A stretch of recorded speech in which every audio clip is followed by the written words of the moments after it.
નમસ્કાર મિત્રો, જીસીઆરટી ગાંધીનગર દ્વારા સીઈટી એટલે કે સામાન્ય પ્રવેશ પરીક્ષામાં ઉપયોગી બને તેવી પ્રશ્ન બેંક બહાર પાડેલ છે. તો એ પ્રશ્ન બેંકના તમામ પ્રશ્નોનું સોલ્યુશન કરાવીશું આપણે.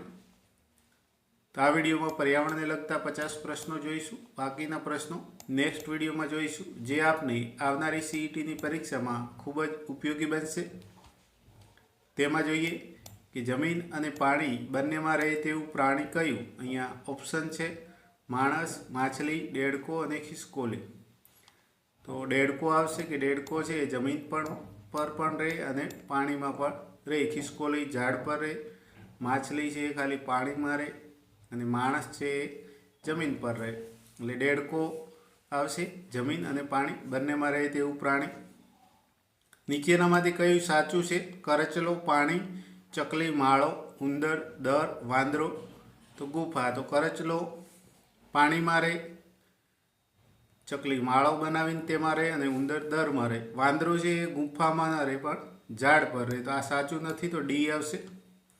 હું દિવાલ પર જાળું બનાવું છું અને શિકાર પકડું છું. વંદો, કરોળિયો, ગરોળી કે માખી? તેમાં જાળું કોણ બનાવે? તો કરોળિયો. તો સી આવશે.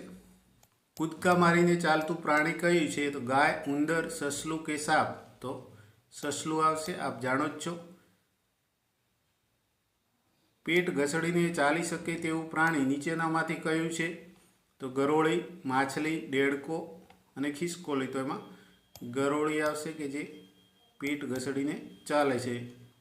દેડકા માટે નીચેનામાંથી કયું સાચું નથી? તો દેડકો પાણીમાં પણ રહે, જમીન પર પણ રહે અને કૂદકા મારીને ચાલે છે. દેડકો દરમાં ના રહે. તો સી આવશે. નીચેનામાંથી કયું પ્રાણી વૃક્ષ પર રહે? હરણ, ઘોડો, વાંદરો કે સી? તો વાંદરો આવશે, એ ઝાડ પર રહે. પેટે સરકીને ચાલનાર પ્રાણી કયું? ખિસકોલી, સાપ, ઉંદર કે બિલાડી? તો આપ જાણો જ છો, સી આવશે, સાપ. રાત્રે ખોરાકની શોધમાં નીકળનાર પ્રાણી કયું? પોપટ, બકરી, ભેંસ અને ઘુવડ? તો ઘુવડ આવશે. 8 પગવાળું પ્રાણી કયું? તો મધમાખી છે એ 6 પગવાળું છે. કીડીને પણ 6 પગ હોય અને વંદાને પણ 6 પગ હોય. કરોળિયો છે તેને 8 પગ હોય. તો સી આવશે. રણમાં સવારી માટે ઉપયોગી પ્રાણી કયું? ઘોડો, બળદ, હાથી કે ઊંટ? તો ઊંટ આવશે, સી. હું ખેડૂતનો મિત્ર છું, પેટે સરકીને ચાલું છું. મોર, કૂતરો, ગરોળી કે અળસિયું? તો અળસિયું આવે છે કે જે જમીનને પોચી બનાવે છે અને પાક માટે ખેડૂતને મદદરૂપ બને છે. નીચે આપેલ કેટલાક પ્રાણીઓ નાનાથી મોટા ક્રમમાં ગોઠવાયેલ છે. કયો વિકલ્પ સાચો છે? અહીંયા ખાસ નાનાથી મોટો ક્રમ લેવાનો છે. ઉંદર, પછી બિલાડી, હાથી? તો આ પણ ખોટો ક્રમ છે. દેડકો, ગાય, શિયાળ? તો આ પણ ખોટો ક્રમ છે. ભેંસ, બકરી, મકોડો? આ પણ ખોટો છે. આપણે નાનાથી મોટા ક્રમમાં તો કીડી, કીડીથી મોટો વંદો આવે ને વંદાથી મોટું ગધેડું આવે. તો આ સી સાચો છે. જો મોટાથી નાના ક્રમમાં હોય તો ડી આવે. ભેંસ, ભેંસથી નાની બકરી ને બકરીથી નાનું મકોડો. પણ અહીંયા નાનાથી મોટા ક્રમમાં છે એટલે સી આવશે. નીચે આપેલ પ્રાણીઓમાં મારી ઊંચાઈ નાની છે.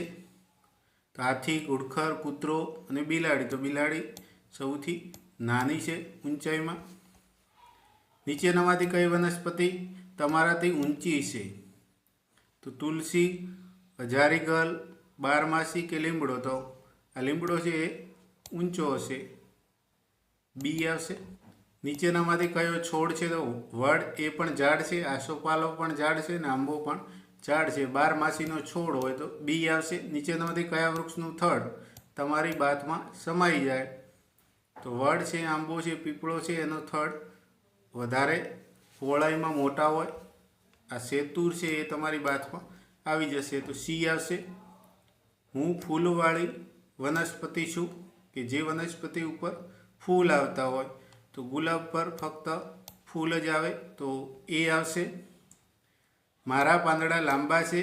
તો તુલસી, જાસૂદ, ગુલાબ કે કરેણ? તો તુલસી, જાસૂદ અને ગુલાબ કરતાં કરેણના જે પાન છે એ લાંબા હોય. તો ડી આવશે. હું ખાંચાવાળી કિનારી ધરાવતું પાન અથવા પાંદડાનું જૂથ છું.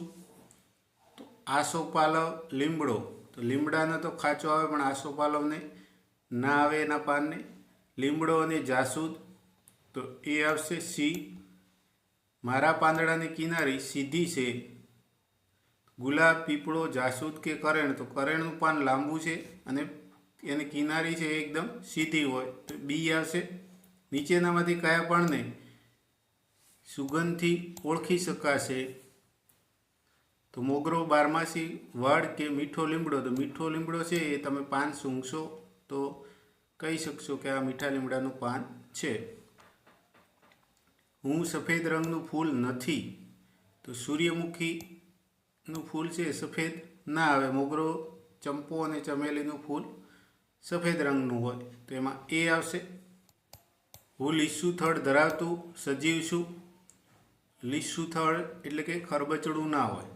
આંબો, લીમડો, વડ ને કેળ તો કેળનું જે થડ છે લીસું આવે તો બી આવશે. લાંબા પર્ણો ધરાવતું જૂથ કયું છે? તો કરેણ, ગુલાબ, લીમડો, તુલસી, વડ, પીપળો, આંબો અને આસોપાલવ તો આ ડી આવશે. મારું થડ ખરબચડું છે તો એમાં તો લીમડો જ આવશે. નીચેનામાંથી કઈ વનસ્પતિની ઊંચાઈ તમારાથી ઓછી છે?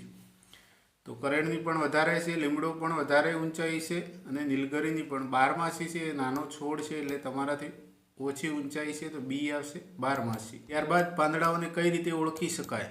સ્પર્શ કરીને, સાંભળીને, ગંધથી. તો સાંભળીને તો ઓળખી શકાય જ નહીં, સ્પર્શથી એટલે કે એને અડીને અને ગંધથી એટલે ડી જવાબ આવશે. એ અને બી બંને રીતે ઓળખી શકાય. નીચેનામાંથી કયું જોડકું સાચું છે? તો આંબા પર ચીકુ ન હોય આ ખોટું છે. કેરી હોય, લીમડા પર કેરી ન હોય. લીંબોળી હોય એ પણ ખોટું છે. પીપળા પર આંબલી ન હોય એ પણ ખોટું છે. વડ પર ટેટા હોય તો આ સાચું છે સી. નીચેનામાંથી કઈ વસ્તુઓ પર ફૂલ પર્ણોની ભાત જોવા મળે? તો સાડી પર, ફ્રોક પર, ચાદર પર તો તમામ પર જોવા મળે તો ડી આવશે. હું 3 ઝુમખામાં જોવા મળતું પર્ણ છું. બિલ્લી, બારમાસી, ગુલાબ અને લીમડો તો એમાં બિલ્લી આવશે કે જે બિલ્લીપત્રના પાન છે એ 3 ઝુમખામાં હોય. બગીચામાં શું ના હોય? તો કચરાપેટી હોય, ફૂલ હોય, લપસણી હોય પણ કબાટ ન હોય બી આવે. મારા પાનનો ઉપયોગ તોરણ બનાવવા થાય છે તો આપ સૌ જાણો જ છો કે આસોપાલવનું પાન છે એ તોરણ બનાવવામાં ઉપયોગી છે. નીચેનામાંથી કઈ ક્રિયામાં પાણીની જરૂરિયાત નથી એટલે કે પાણીની જરૂર પડતી નથી? નાહવામાં પણ પડે, કપડાં ધોવામાં પણ પડે અને વૃક્ષો ઉગાડવામાં પણ પડે તો એમાં સી આવશે. રમવા માટે પાણીની જરૂર પડતી નથી. નીચેનામાંથી કઈ ક્રિયામાં પાણીની જરૂર પડે? ગાવામાં ન પડે, રમવામાં ન પડે, લખવામાં ન પડે, પીવા માટે પાણીની જરૂર પડે. કઈ ક્રિયામાં સૌથી વધુ પાણી વપરાય? ખેતીમાં, પીવા માટે, નાહવા માટે, કપડાં ધોવા માટે તો ખેતીમાં વધારે વપરાય એ આવશે. પાણી ક્યાંથી મળે? તો પાણી જે આપણને વરસાદથી મળે. ભૂકંપ, વાવાઝોડા કે જ્વાળામુખીથી ના મળે પણ વરસાદ આવે ત્યારે પાણી મળે. ઘરમાં પાણીના સંગ્રહ માટે કઈ વસ્તુ વાપરવામાં આવતી નથી? આ ખાસ યાદ રાખો, આવે છે ને નથી, કારણ કે એમાં ઘણીવાર આપણે ભૂલો થતી હોય. તો માટલું પણ વાપરવામાં આવે, ટાંકી પણ વાપરવામાં આવે, ડેમ પણ પાણી ભરવા માટે ઉપયોગમાં લેવામાં આવે પણ કબાટ છે એ પાણીના સંગ્રહ માટે હોય નહીં તો સી આવશે. ત્યારબાદ નીચેનામાંથી કઈ વસ્તુ ઘરમાં પાણીના સંગ્રહ માટે વાપરવામાં આવતી નથી? ચંબુ, માટલું, ડોલ કે ટેન્કર. તો ટેન્કર જે આપણે પાણીના સંગ્રહ માટે ઘરમાં વાપરતા નથી. નીચે પૈકી કયા સાધનોમાં સૌથી વધુ પાણીનો સંગ્રહ થઈ શકે? તો અહીંયા આપેલ સાધનોમાં ગ્લાસ, માટલી ને જગ કરતાં પાણી ડોલમાં વધારે આવે તો સી આવશે, ડી આવશે. પાણીના પ્રાપ્તિ સ્થાનોને ઉતરતા ક્રમમાં ગોઠવતા જૂથને પસંદ કરો. ઉતરતો ક્રમ એટલે કે વધારાથી ઓછા તરફ અને ચડતો ક્રમ એટલે કે ઓછાથી વધારે તરફ. અહીંયા ઉતરતો ક્રમ છે તો પાણીનું પ્રાપ્તિ સ્થાન છે એને આપણે ઉતરતા ક્રમમાં એટલે કે વધુથી ઓછા તરફ. એમાં દરિયો આવશે, નદી, સરોવર અને તળાવ એ આવશે. અલગ પડતા નામોને શોધો. માછલી, બતક, કાચબો અને વાંદરો. માછલી, બતક અને કાચબો એ પાણીમાં રહે, વાંદરો એ ઝાડ પર રહે તો સી આવશે. અલગ પડતો શબ્દ શોધો. મોટરગાડી, બસ, સાયકલ અને હોડી. આ મોટરગાડી, બસ અને સાયકલ છે એ જમીન પર ચાલે, જ્યારે હોડી છે એ પાણીમાં ચાલે. અલગ પડતા નામ શોધો. નદી, પર્વત, તળાવ અને સરોવર આ પાણીના પેલા પ્રાપ્તિ સ્થાનો છે. પર્વત છે એ અલગ પડે છે.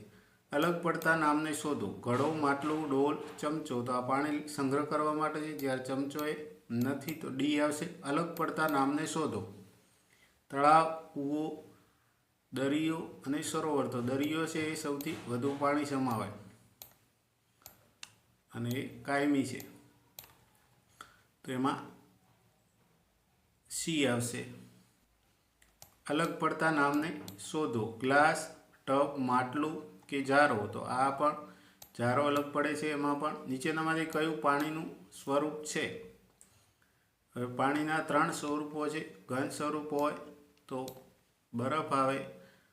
પાણી ખુદ છે એ પ્રવાહી સ્વરૂપે છે અને વરાળ છે એ વાયુ સ્વરૂપે. તો અહીંયા બરફ અને વરાળ એ બંને પાણીના સ્વરૂપ છે, તો એ અને બી બંને આવશે. પાણી વગર રહી શકે તેને ઓળખી બતાવો. જે પાણી વગર રહી શકે તો પશુ પક્ષી ના રહી શકે, વનસ્પતિ પણ ના રહી શકે, મનુષ્ય પણ ના રહી શકે. પર્વત છે નિર્જીવ છે, રહી શકે તો ડી આવશે. નીચેનામાંથી કયું પ્રાણી આપણી મરજી વગર આપણા ઘરમાં રહે છે, કે આપણે ન ઈચ્છતા હોય તો પણ આપણા ઘરમાં રહે? તો સાપ, કૂતરો, કબૂતર, મચ્છર તો મચ્છર આવશે. તો મિત્રો આશા રાખું કે વિડીયો આપને ઉપયોગી બનશે. બાકીના પ્રશ્નો છે આપણે નેક્સ્ટ વિડીયોમાં જોઈશું. સીઈટીને લગતા બીજા પણ વિડીયો બનાવેલ છે, જેની લિંક નીચે ડિસ્ક્રિપ્શનમાં આપેલ છે. તેના ઉપર ક્લિક કરીને તમે વધુ માહિતી મેળવી શકશો. આશા રાખું કે વિડીયો આપને ઉપયોગી બનશે. જો આપ મારી ચેનલ પર નવા હો તો ચેનલને સબસ્ક્રાઈબ કરી વિડીયો શેર કરશો. આભાર.